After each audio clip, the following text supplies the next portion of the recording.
Welcome to the Middle Ages. Let us journey together on the road to knighthood. Knights were great warriors of the Middle Ages. It was the duty of a knight to learn, fight for, and serve their lord according to the code of chivalry. Knights were expected to serve their lord in warfare as well.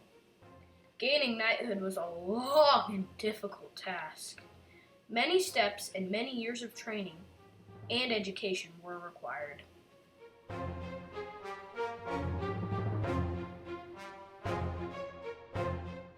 These steps toward knighthood began at the age of 7, when the son of a nobleman would be sent to a castle to begin his education and training by first becoming a page and then a squire. The road to knighthood started by learning the basics: manners in chivalry, service, swordsmanship, archery, and horseback riding. After several years of serving well as a page, the page would become a squire. Upon becoming a squire, he would be assigned to a knight. The squire would be responsible to care for and clean his knight's armor and weapons, feed, water, and groom the knight's horse, and prepare the knight for jousting tournaments and battles by assisting the knight in putting on his armor.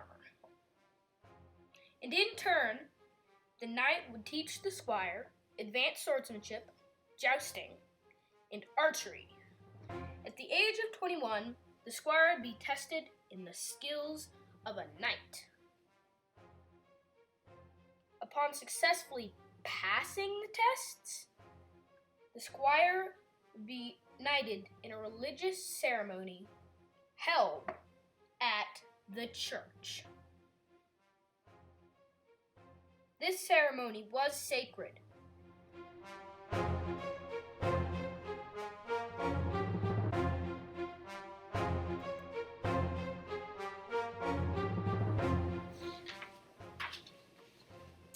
The knight's weapons were his most important tool. The main weapon of his knight was his sword. There were three different types of swords that were used by a knight. They were a long sword, the main sword used,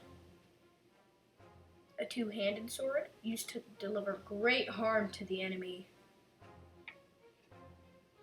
and a short sword, the backup sword if the others failed. The knight's armor was very costly, complex, and heavy, weighing nearly 50 pounds. The armor had to be custom made by the blacksmith in order to fit the knight perfectly. An ill-fitting suit of armor could restrict the knight in battle, potentially leading to his harm or death. There are three types of armor worn by a knight: jousting armor, war armor, and show armor.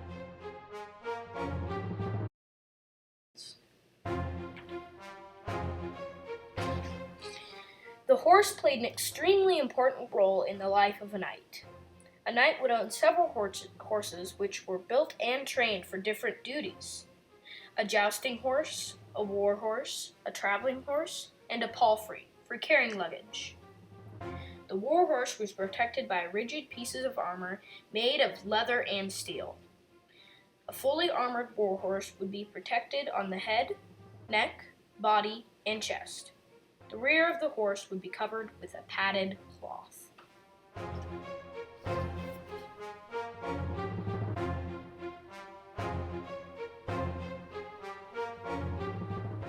Jousting was a major event in which all knights participated.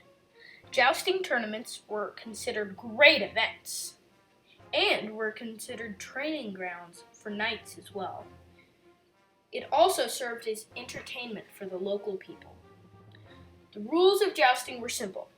Two knights from a distance on horseback with spear and shield would face one another. They would charge at full gallop. If a knight was knocked from his horse, he was declared the loser. In early medieval times, the losing knight would forfeit his armor and his horse. The tournament ended with feasting, dancing, and music.